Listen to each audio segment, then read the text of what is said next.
Boots on the ground, and that's what the Salvation Army Guam chapter has absolutely had since the moment they knew the storm was coming. Captain Hector Acosta, one of the leaders of the Salvation Army. Cap, good to see you, and what has been your assessment so far of the outpouring of the volunteerism, of the tirelessness of the work, and of people wanting to help their neighbors here in the island? Yeah, I love it.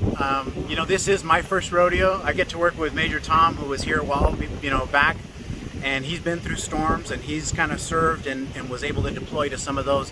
This is our first rodeo in terms of a typhoon, but we got to ride it out with the locals. So we're now baptized, right, with the fire of the typhoon, or the water of the typhoon.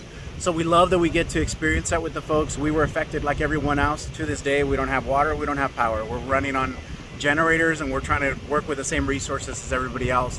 I love the resilience of the people. I love their willingness to come together.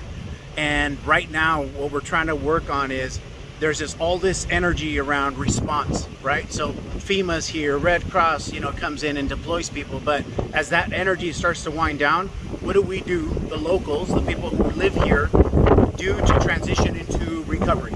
And so we're trying to plan that out, and that's going to be done by the local volunteers, that's going to be done by the local churches, that's going to be done by like the senators' offices that are working with us here today. They're with us passing out the supplies today. It's that energy that's going to continue as we help people stand, and we're going to move from a handout to a hand up. We're going to help people to stand and try to rebuild that resilience, right, for the companies, or for the island. And you've been here long enough on Guam to know that we islanders, and you are now a member of our island family, is we're very grateful. Yes. And we would like to give back to you. So what's the status of the thrift store right now? What can we do? How can we volunteer, and how can we give so that you can continue your good work? Yeah, I love that. I love that willingness of the folks to stand with you, right? So all in. Right now, the thrift store we're basically sorting through all the supplies to get clothing and household goods to the folks that are in the shelters. That's kind of like our highest priority right now, supporting that. So we're going to need some help replenishing those goods, and we're going to need help with volunteers sorting the donations. As you get big waves of donations, you need big energy to be able to sort through that and figure out how do we get it into the hands of the people that need it. So we'll need help there.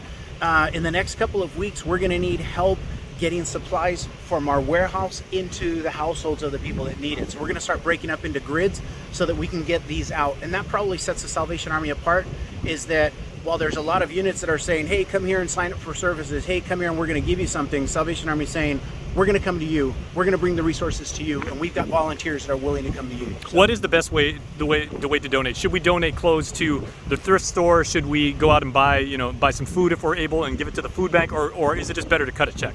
The best way to do it is cash and cutting a check, and the reason for that is that the needs move from response to recovery. So today it's food and water, but tomorrow it might be household goods, it might be linen, it might be gasoline or propane for your house, right? So cash allows us to kind of pivot into the needs of the folks. So there's that part right there. But if you had clothes, lightly used clothes, or clothes that you're able to wash before you donate, that's a big deal right now. That's a very tangible way that you can give. So if you can bring that over to the thrift store, or if you can bring that and then help us sort some of the donations, that's a very tangible way to give. Absolutely. Well, Cap, we are absolutely willing to help. And again, we will not forget what you and your team have done and have always done and will continue to do for our island community. Thank you so much. We're eternally in your gratitude. Thanks for helping us get the word out. God bless.